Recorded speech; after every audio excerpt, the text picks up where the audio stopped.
오늘도 하나님의 은혜로 살아갑니다. 하나님께서 천지를 창조하셨고 하나님께서 전 우주를 주관하십니다. 사단이 인간을 통해서 세상을 아무리 망치고 있어도 하나님은 당신의 계획을 믿는 자들을 통해서 이루어 가실 것입니다. 오늘 바로 이 말씀을 듣고 있는 당신이 또 제가 이 하나님의 계획에 사실적으로 쓰임받는 축복의 사람임을 고백합니다. 그 응답을 누리기 위하여 오늘도 성령의 능력을 덧입는 참 은혜가 있기를 주 예수 그리스도 이름으로 축원드립니다. 자, 사도행전 22장 22절부터 30절 말씀을 보도록 하겠습니다. 사도행전 22장 1절부터 21절까지 바울이 5번의 총 변론 중에서 첫 번째 변론을 마쳤습니다.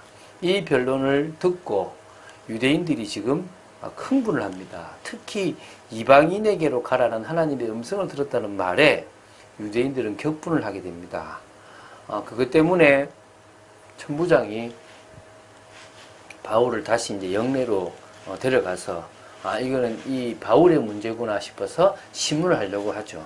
그때 이제 바울은 빌립보 지역에서 꺼내지 않았던 로마 시민권을 꺼내면서 채찍에 맞지 않습니다. 왜 맞지 않고 왜 이거를 활용하는지를 오늘 한번 보도록 하겠습니다. 22절, 23절을 먼저 보도록 하겠습니다.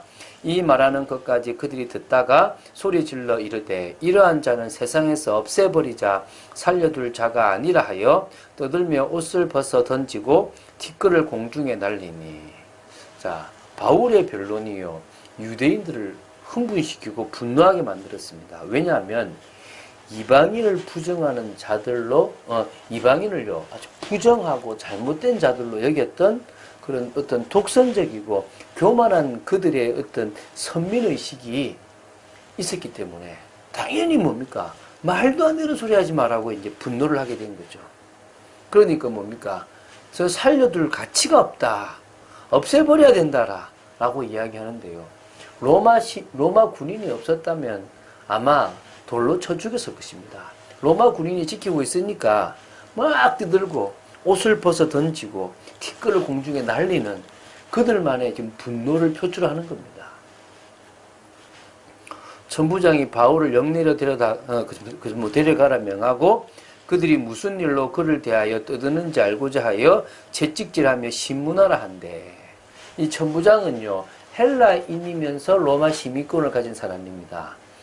그래서 헬라 말도 할 수 있고 로마 말도 좀 할 수 있을 겁니다. 그러나 히브리어, 즉 아람어는 잘 못합니다. 그런데 바울이 지금 히브리어, 아람어로 지금 유대인과 소통을 하고 대화를 하는 중에 유대인들이 갑자기 흥분을 하니까 어떤 분명히 문제가 있다 생각하여서 유대인들을 신문할 수 없으니까 누구요?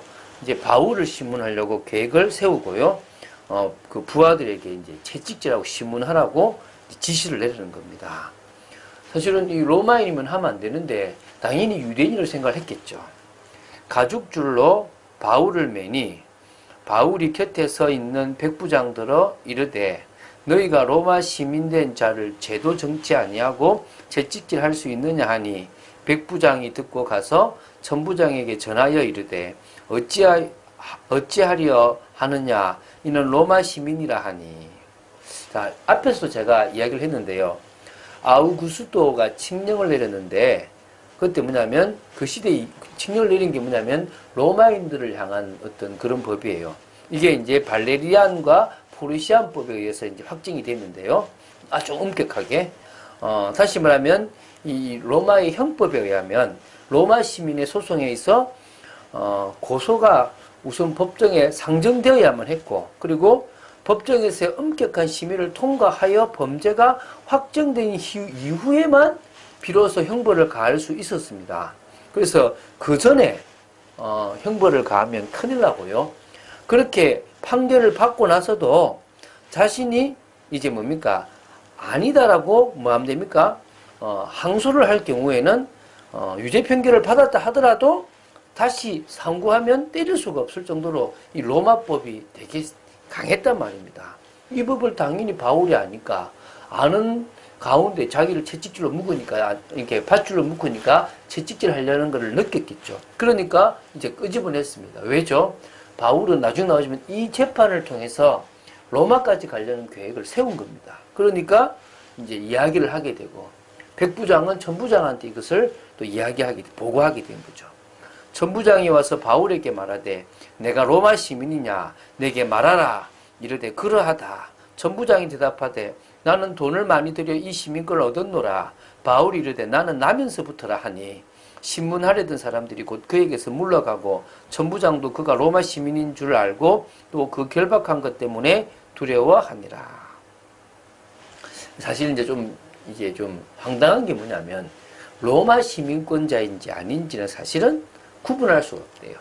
로마 시민권자만 가지고 있는 토가라는 것이 있어요. 제가 이렇게 뭐 배너나 보면 원로원에 있는 사람들이 착용했던 건데, 그게 이제 로마 시민과 다른 민족들을 구분하는 외형적인 어떤 표식인데, 그거 외에는 사실 없거든요. 근데 그거를, 그 토가를 착용하고 다니는 일반 로마 시민들이 없습니다. 뭐 중요한 행사나 어떤 국가적인 행사에만 그것을 착용하지 일반적으로 착용하지 않거든요. 그러니까 로마 시민권인 걸 모릅니다. 그리고 이게 로마 시민임을 증명하는 문서들은요, 호적 공문서가 있는데 그것을 보관하는 보관소에다가 딱 두었기 때문에 개인이 가지고 다니지 않습니다. 그러면 제가 이제 로마 시민권자라고 하면 사실은 그냥 그 말로 받아들일 수밖에 없거든요. 근데 사실 그 말을 함부로 할 수가 없습니다. 왜냐하면 그렇게 말했다가 로마 시민권자가 아니면 사형에 처하게 되기 때문에 그 말을 함부로 할 수가 없는 겁니다. 그러니까 이제 그때 그 당시로는 그 말을 자신 있게 하면 로마 시민권자인 줄 알고 일단은 때리진 않습니다. 그리고 상황을 지켜보고 로마 시민권자면 그대로 대우하고 아니면 사형에 처하는 거죠. 그런데 이제 이 천부장이 이제 와가지고 바로 묻습니다. 네가 로마 사람이냐? 맞다. 그러다. 그러니까 나는 돈을 많이 주고 시민권을 얻었는데 너는 언제냐? 나는 나면서부터다. 이게 이제 오늘 뭐 많은 얘기를 할 수가 없고요. 그 당시에 로마 시민이든지 좀 중요한 어떤 공적을 치른 사람한테 로마 시민권을 주었는데 돈을 주고도 사는 일들이 벌어진 겁니다. 이 천부장은 그렇게 헬라인이었는데 글라우디오 황제 때 아마 로마 시민권을 사서 이제 그런 글라우디오 루시오라는 이름을 가지게 된 걸로 보여요. 어쨌든 이제 이거 사실은 함부로 건드릴 수가 없는 거죠. 그리고 이제 오히려 밧줄로 묶었다는 것 때문에 이 천부장은 두려워하기도 하는 겁니다. 이튿날 천부장은 유대인들이 무슨 일로 그를 고발하는지 진상을 알고자 하여 그 결박을 풀고 명하여 제사장들과 온 공회를 모으고 바울을 데리고 내려가서 그들 앞에 세우니라. 천부장이 바울을 통하여 신문하려고 하고 재판하는 방법을 바꾼 거죠. 아주 조금 뭡니까? 오히려 사내들인 공회를 활용해서 하려고 하는 겁니다. 대우해 준 거죠. 왜? 신중한 태도를 보일 수밖에 없는 게 그가 로마 시민권자니까. 또 그리고 그렇다고 해서 유대인들을 무시할 수 없으니까 그 공회에서 정식적으로 회의하는 것들을 들어보려고 이제 공회에서 신문하고 나누는 것들을 들어보려고 그렇게 했던 겁니다. 자, 바울은 누구보다도 법을 잘 알았고 자신이 뭘 해야 되는지를 알은 거죠. 빌립보 지역에서는 쓰지도 않았던 나중에 썼던 로마 시민권을 지금은 바로 씁니다. 왜? 바울은 죄수의 신분으로 로마로 안전하게 갈 수 있다는 생각을 하게 된 거죠. 유대인들이 자기를 죽이려고 혈안된 것도 알았을 겁니다. 성령께서 알게 하셨을 거니까. 그렇기 때문에 바울은 항소라는 로마 시민권자만 할 수 있었던 그것을 통해서 어디로요? 로마까지 가려고 했던 것입니다. 어떤 의미에서 우리도요, 우리에게 주어진 자격, 권리, 법 등을 통해서 복음을 전해야 될 때도 있습니다. 무조건 해야 된다는 건 아니지만 그것을 활용해야 될 때가 있다면 그것 역시도 사용하여서 복음에 유익한 쪽으로 쓸 수 있다면 그것 역시도 하나님이 기뻐하신 일이라고 확신합니다. 우리는 세상 끝날까지 주님이 우리와 함께 하시는 하나님의 사람이고 그리스도의 제자입니다. 남자만 중요하다, 여자는 중요하지 않다, 그런 게 아닙니다. 하나님은 성경을 통하여 여성들이 더 중요한 일들을 많이 했다는 걸 봅니다. 지금도 이 시대에도 교회에 여성도들이 참 많은 일들을 합니다. 그래서 진짜 어찌 보면 이 여성 성도들 가운데서 산업인들 또 뿐만 아니라 진짜 제자들을 세워나가는 일들도 필요할 거고요. 현장 곳곳에 중요한 일들을 해야 될 것입니다. 어제 제가 법무부를 갔는데 여자 서기관께서요, 바로 이제 어제 처음으로 이제 다른 데서 이렇게 전출을 온 계장님 두 분을 모시고 왔어요. 보통 남자 같으면 잘 못할 일인데 여자 성도님, 오히려 이제 여자 성도님이 여자 제자니까 오라고 하는데 편안하게 오고 은혜를 받는 모습들을 봤거든요. 그래서 남자의 역할과 여자의 역할들이 다르다고 생각됩니다. 그래서 교회는요, 그런 부분에서 차별이 아니라 좀 더 구별되고 특화된 그런 사역들을 통하여 교회에서도 현장에서도 하나님의 나라를 이루어낼 줄로 믿습니다. 오늘도 그런 축복을 누리는 여러분 되시기를 주 예수 그리스도 이름으로 축원드립니다. 주는 그리스도시요 살아계신 하나님의 아들이심을 고백합니다. 긴 내용을 짧은 시간대 보기 위해서 저희들이 지금 빠르게도 보지만 하나님 그런 가운데서도 은혜를 허락하여 주시옵소서.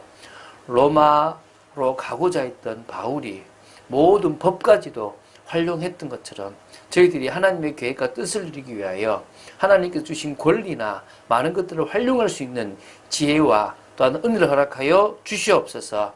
그래서 담대히 하나님의 복음을 전하며 하나님의 나라를 이루는 저희들 되기를 간절히 소원합니다. 주 예수 그리스도 이름으로 기도드립니다. 아멘.